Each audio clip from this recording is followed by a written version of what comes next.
Welcome back to Golden Rule Radio, your weekly recap of the precious metals markets. And what a week it's been, kind of across the board for a couple different markets, Rob. Let's run through some weekly numbers real quick and glance at a couple charts and see where the markets are sitting. So starting off with gold, as we tend to do. Gold up about 2.5% so far this week, sitting at 27.56. Now, the reason that's interesting to me is because we're only about $35 away from the previous all-time highs that we hit last fall. So we're looking at closing in on those high water marks for gold, and that's going to be a story that comes up again here in a few minutes.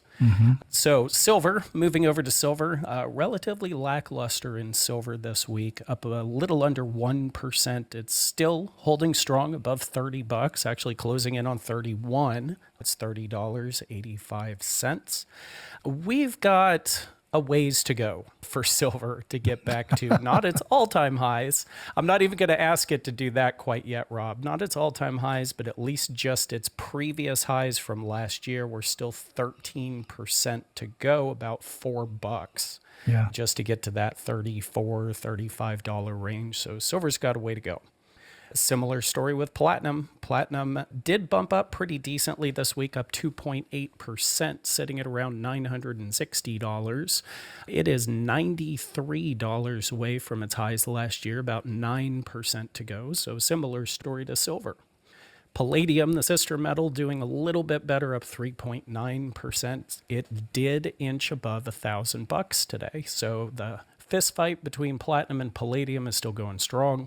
Palladium taking a short-term lead here. However, when you stretch that chart out a little bit, palladium has $248 to go to get to last year's highs, about 25%. So platinum a little bit closer in the long run, but palladium having a stronger week this week.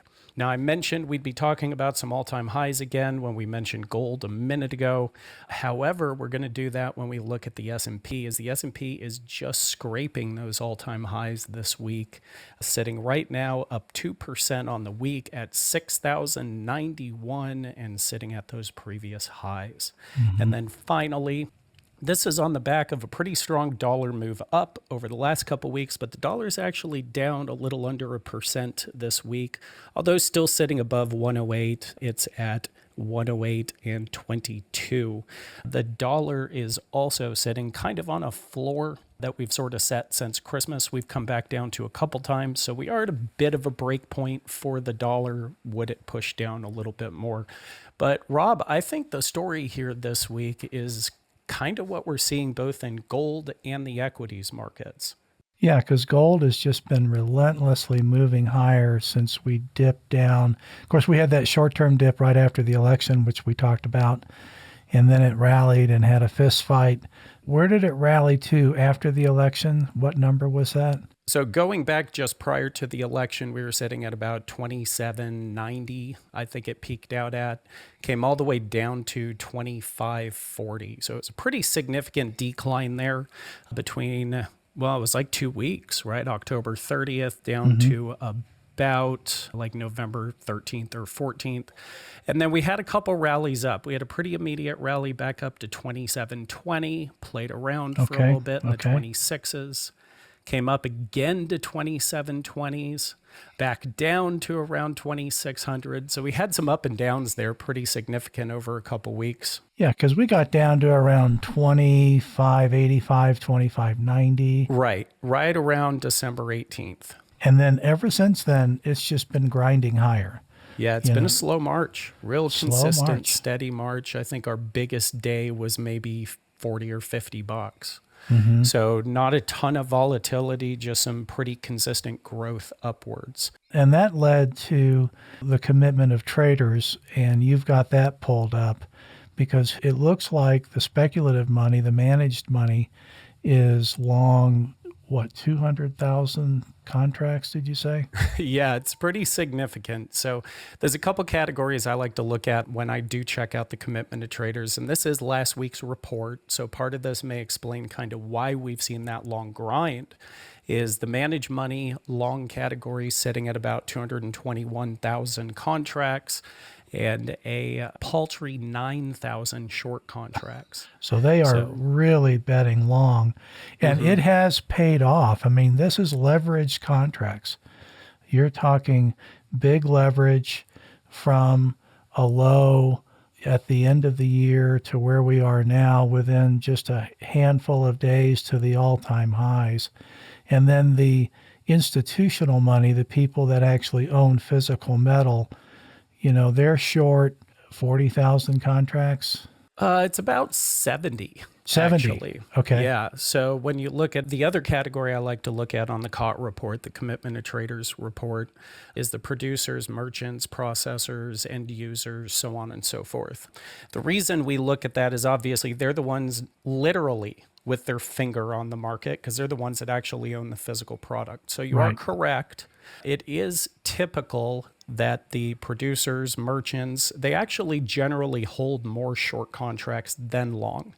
And the reason being is they're offsetting or hedging the inventory that they own. We as a We gold do dealer, that we too. do the same thing. Right. We stay at parity with the market.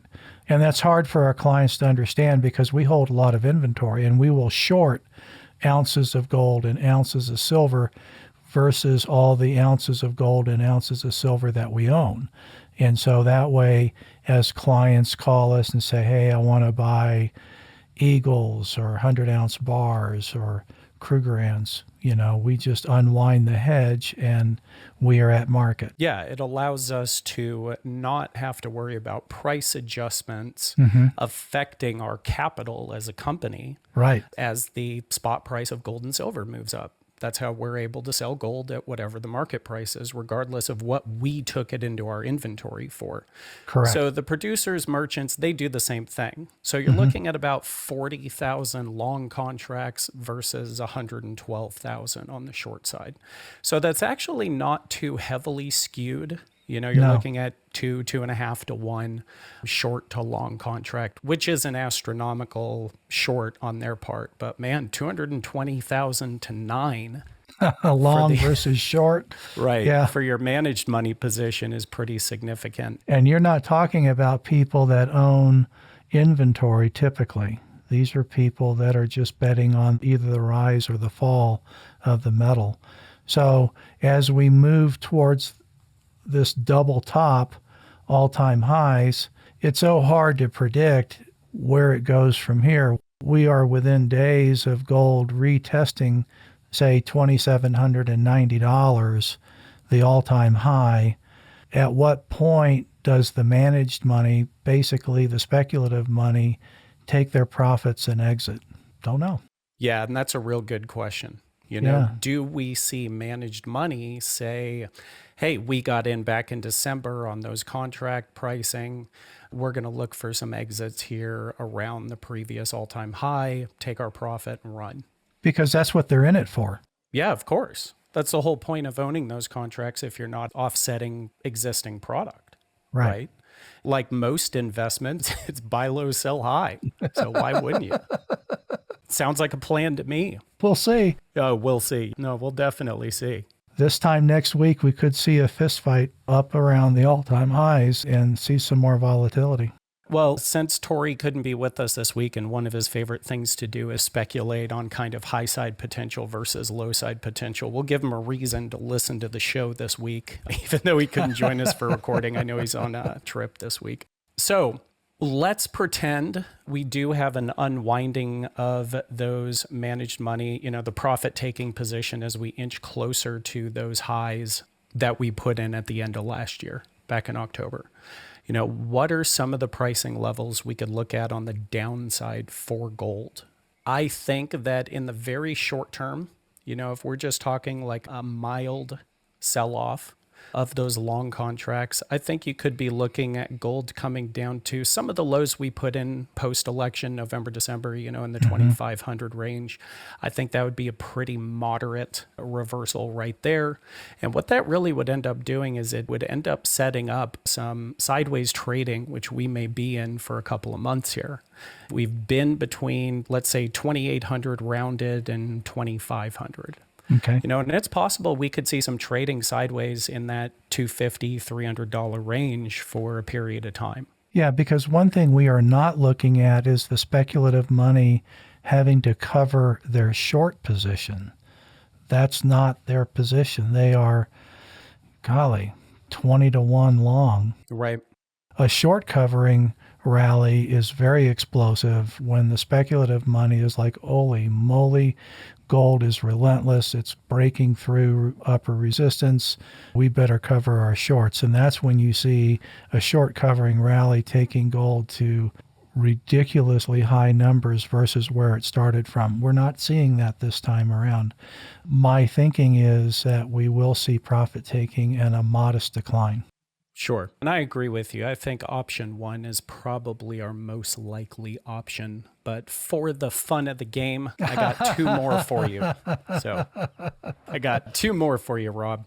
Second potential option. We still haven't had a real pullback in gold in a very long time. Wow. Yeah, it's been a while. And even if you just kind of look at some intermediate term movement here, say going back to the floor we put in at the end of 2022 before we started climbing, which takes us all the way back to the 1600s. Do you remember that floor, Rob? It actually wasn't that long ago. No. So, well, that's going to give us a couple little correction levels, probably right around like 2350 would be a very shallow correction, which is kind of scary. A $500 decline is considered shallow. You could be looking at something maybe in the 2200s and then all the way back down to the previous kind of post-COVID highs around 2075. So there's a couple different levels in there where if gold were to have a dramatic turnaround, which would still be healthy. You know, don't get me wrong. The gold price, despite inflation, we had a 28% rise last year. We've had this phenomenal movement in the price of gold over the last number of years. It's perfectly healthy for things to take a breather. Now, I'm not necessarily in the camp Predicting that I think that, this. yeah. I don't necessarily know if I believe option two will happen, but let's keep it as a potential. Well, even if it does, there's still great opportunity. Option two taking us to 1600, and let's pretend that silver has its big boy pants on and holds at 30. That pushes us back down in the silver gold ratio of 50 something, 53, 52 ounces of silver to 1 ounce of gold. And then we have some ratio trade opportunities. But I'm with you. I think the BRICS demand and central bank demand is going to be stepping in down. You know, we get any kind of pullback, a reasonable pullback down, let's say into the 2500s, you'll start seeing more central banks stepping in because they have been buying a lot of physical. Yep. So I'm not too worried about gold dropping down below 2,500. If it does, okay, let's see what opportunities that presents. But in the meantime, I am looking for maybe a chance for some of the money that's parked on the sidelines to step in a couple $300 cheaper than where we are now. Yep. Now, here's the downside to the money on the sidelines argument, Rob. You ready for option three? Option three is a blow off above 2,800, and it just Option three is concerning too, especially if you're the guy that's been waiting for that perfect pullback, that which never you're never happens. guaranteed. So, best I can ever do. I'm sure Yeah. there are smarter people out there than me, but best I can ever do when I'm looking at untested territory, murky waters, so to speak, areas where we've had pricing that's never been there before, is try to kind of extrapolate out where certain correction levels would line up with where trading has been.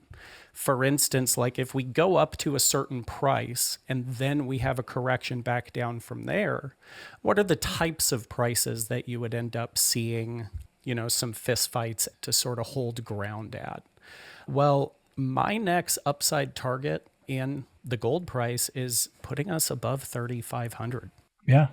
And you can draw this out on the chart. You sort of extrapolate that price out and you can kind of see, well, your 382 fib, your 50% line, your 618, your 786, you know, you get up to around 35 and a quarter, 35.50, and you can kind of see where those lines are going to meet up with where we have already had some conflict in the price up and down. some floors and ceilings, so to speak. So that gives us some more options to where if and when we ever do have a big correction, there's going to be standing orders there. There are people that have already placed trades there, and it's going to give some credence to some levels that kind of can hold that water without spilling any. So hopefully this makes sense as you're seeing it on the chart here. That's the third option. And that's not inconceivable, Miles. I mean, we talked about that. David McElvaney brought up a good point. We're renaming the Gulf of Mexico the Gulf of America.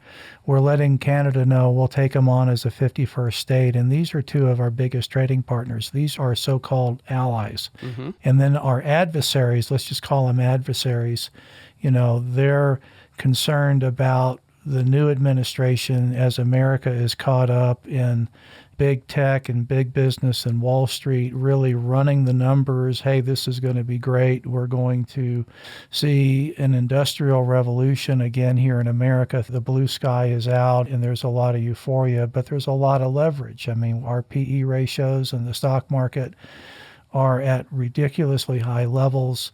We're running out of money. If you look at what it costs to pay the interest on the debt, and our transfer payments, the entitlements just in this last quarter, we've already exceeded government revenue by over 10%. So we're spending more than we're taking in.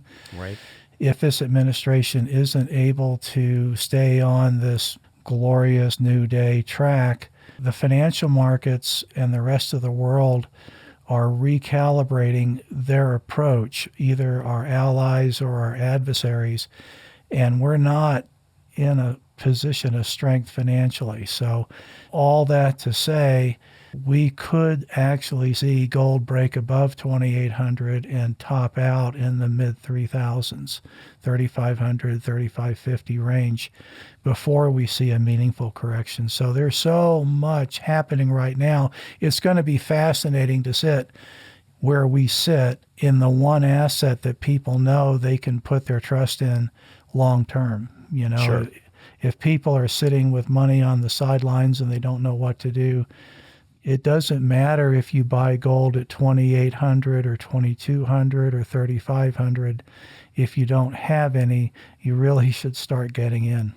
If you're right, and if we're looking at America first politics built on top of soft dollar economics, well, that's what you end up having. Is you end up having that inflation where that 10% overspend, that number is just going to get bigger every single week. And that's the 10% overspend just on entitlements and interest payments. Right. That doesn't leave any money for anything else other than those two line items. So, yeah, we're not dealing in a position of fiscal strength right now. Yeah, so I think I want to go back and amend what I said a minute ago. I don't think I just gave 3 options of what could happen in gold. I think what I did is I gave 2 options of what could happen in gold and 1 option of what will. Because that third option of us pushing to higher prices, to happen. Yeah, that can happen tomorrow. That can happen after option 1, where maybe we sit here in a little trading pattern and you get the opportunity to add to ounces over the next couple of months. Or that could happen after we have a nice big option 2, which I'm not buying, but let's pretend it does happen. Yeah. We get a nice big correction, allows us to back the truck up, so to speak. But ultimately, if that's the direction politically, economically we're choosing to go, $3,500 gold isn't that far away. It's not option 3, it's reality 3. Fair. I'll take it. Well, that's it from me this week, Miles. I think I'm good too, Rob. Next week's hopefully going to be a fun show. I think so. I want to see $30 in gold over the next week. It'll probably happen tomorrow before I even get the show out. So often that we've talked about something recorded on a Wednesday, and by the time we get the show published on a Thursday, it's already done. So we'll see. So apologies if you're hearing this in the future and we're talking about something that already happened. But yeah, I think that's it for me as well. So I guess that's going to do it this week for Golden Rule Radio. As always, we appreciate you stopping by. If you liked what you heard, do the YouTube button push and stuff. It does help us out. You can always swing by our website. We can be found at McElvaney.com. We're also on Twitter at ICA Gold and Facebook at McElvaney Financial. And as always, if you'd like to talk to us about your personal portfolio, feel free to give us a call. We can be reached at 1-800-525-9555. 1.56. Thanks for joining us and have a great week.